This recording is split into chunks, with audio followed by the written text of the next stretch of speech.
तेवढे जगात कुठच्या कोचने आजपर्यंत एवढे खेळाडू केले असतील असं मला वाटत नाही. आणि खरं तर अनेक गोष्टी ज्यावेळेला आपल्याकडे भारतात महाराष्ट्रामध्ये होतात त्यावेळेला अशा लोकांची खरं तर नावं द्यायला पाहिजेत. जेव्हा फ्लायओव्हर्स होतात, ब्रिज होतात, रस्ते होतात. आमच्याकडे सगळ्यात मोठा रस्ता हा दारूटिटीचा जो जातो तो महात्मा गांधी रोड आहे. पण महात्मा गांधींचे जे शिष्य गुरु होते गोपाळकृष्ण गोखले, हे आमचा गोखले रोड. गुरुची काय किंमत असते आणि गुरुची काय किंमत असावी आणि त्याला किती पुजावं, किती मोठं करावं आणि लोकांसमोर ठेवावं हे आपल्याकडे नाही. म्हणजे शिक्षक नावाची काही गोष्टच आपल्याकडे राहिलेली नाही. माझ्याकडे ज्याला 10वी-12वीची मुलं येतात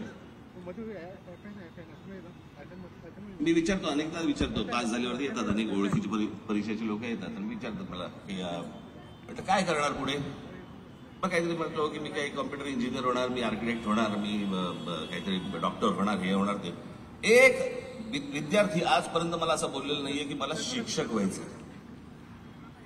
ज्या देशामध्ये मुलांना शिक्षक व्हावं असं वाटत नाही त्या देशाचं पुढे काय मला माहित नाही मला. पण मला असं वाटतं असलेले जे शिक्षक आहेत, असलेले जे गुरु आहेत, द्रोणाचार्य अवॉर्ड म्हणून आपण द्यायचं, पण त्या द्रोणाचार्यांचा आपण पुजायचं नाही. मी दरवर्षी बघतो आमच्या गल्लीमध्ये तिथेच आचरेकर सर राहायचे. दरवर्षी गुरुपौर्णिमेला सचिन तेंडुलकर तिथे सरांना पाया पडण्यासाठी दरवर्षी यायचे. दरवर्षी न चुकता. आमच्याकडे काय गुरुपौर्णिमा ही मोबाईलवरती राहिली आहे. हॅपी गुरुपौर्णिमा. हे हॅपी गुरुपौर्णिमा काय असतं मला अजूनपर्यंत कळलेलं नाहीये. अजून एक मेसेज असतो, ज्या ज्या लोकांनी आजपर्यंत माझ्या आयुष्यामध्ये काय काय मार्गदर्शन केलं असेल, अरे त्याच्यात मी येतो की नाही येत, मला का पाठवलंयस, कल्पनाच नसते आम्हाला. पण गुरु नावाची जी गोष्ट असते ही गुरु जपणं हे मला असं वाटतं सगळ्यात महत्वाचं आहे. आचरेकर सरांचं योगदान इतकं मोठं आहे की इथे काहीतरी स्मारक व्हावं, काहीतरी गोष्ट व्हावी असं मला मनापासून पहिल्यापासून वाटत होतं. मी आमच्या सुनील रमणी यांच्याशी मी बोललो आणि त्याला मी सांगितलं की असं असं आपण एक स्मारक करूया. पण मला तिथे आचरेकर सरांचा पुतळा नको होता, कारण पुतळे खूप झालेत आपल्याकडे. मी म्हटलं काहीतरी वेगळं करू आपण की ज्याच्यातनं काहीतरी आचरेकर सरांची एक आयडेंटिटी, त्यांचे एक कॉन्ट्रीब्युशन या सगळ्या मुलांना पण कळेल पुढे येणाऱ्या. आणि म्हणून मी त्या प्रकारचं स्मारक केलं की जिकडे स्टम्प्स आहेत, पॅड्स आहेत, ग्लोव्ज आहेत, बॉल आहे, हेल्मेट आहे, सगळ्या गोष्टी आहेत. आणि त्या बॅटवरती आचरेकर सरांची एक टोपी आहे. ती जी टोपी होती, ती कॅप होती, जी कॅप ती आचरेकर सरांची आयडेंटिटी होती. आज मला असं वाटतं की क्रिकेटही बदललं, सगळ्याच गोष्टी बदललेल्या आहेत. पण आचरेकर सरांचे मला त्यांनी जे संस्कार केले या खेळाडूंवरती हे आजही आपले खेळाडू समोर बघितल्यानंतर आपल्याला दिसतं की कशा प्रकारचे संस्कार त्यांनी केले असतील. क्रिकेट बदललं, सगळ्या गोष्टी बदलल्या, नवीन मुलं आली, नवीन मुलं खेळतायत.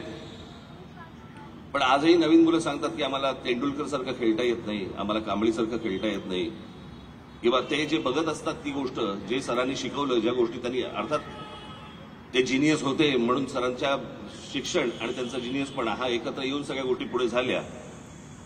पण आज मला असं वाटतं की अत्यंत आनंदाची ही गोष्ट आहे की आचरेकर सरांचं या ठिकाणी स्मारक होतंय.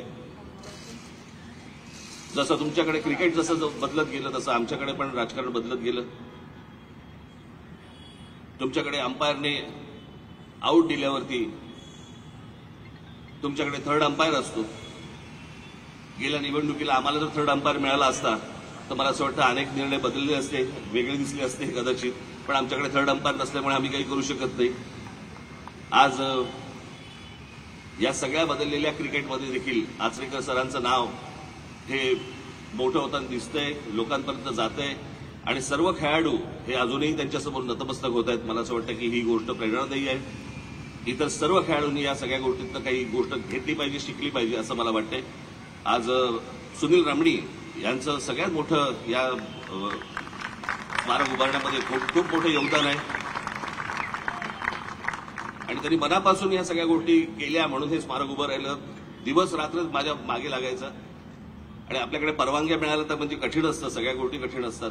महानगरपालिका, राज्य सरकार आणि सगळ्याच मधनं त्या परवानग्या मिळणं म्हणजे इतकं कठीण होऊन बसतं. आपल्याकडे काय आहे, अनधिकृत करायला गेलात ना तर त्यांना परवानगी लागत नाही, पण अधिकृत करायला गेलात की खूप परवानग्या लागतात. कळलं. तर त्याच्यामुळे अधिकृत करताना जरा बराच वेळ गेला खरं तर. हे अगोदरच खूप अगोदर व्हायला पाहिजे होतं. पण आज सरांची जयंती आणि या जयंतीच्या निमित्ताने मी सचिन तेंडुलकर यांना मी विचारलं, म्हटलं 3 तारखेला सरांची जयंती, त्या दिवशी आपण करूया का? त्या दिवशी त्यांनी तात्काळ हो म्हटलं आणि मी सचिन तेंडुलकर यांचे देखील मी आभार मानतो.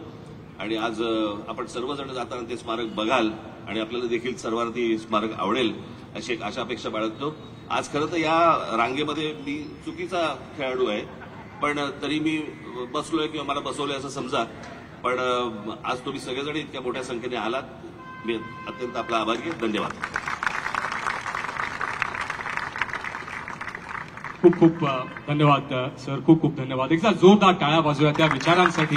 आणि अर्थात जसं सरांनी सांगितलं, आता राजसाहेबांनी सांगितलं की हे जे स्मारक होतं ह्यामध्ये पुतळ्यापेक्षा ही जी संकल्पना होती त्यामध्ये खरंच आचरेकर सर अगदी झळकून दिसतात आणि त्यामध्ये ही टोपी एक खास अशी आयडेंटिटी आहे. पुढचा कार्यक्रम असा आहे की सरांचे जे विद्यार्थी आहेत, टेस्ट क्रिकेटर्स, त्यांच्याबरोबर आपण 1-1 मिनिटं गप्पा, 2-2 मिनिटं गप्पा मारणार आहोत आणि नंतर भारतरत्न सचिन तेंडुलकर यांच्याबरोबर एक 10 मिनिटं बातचीत करूया आणि मग हा कार्यक्रम आपण पुढे नेऊया.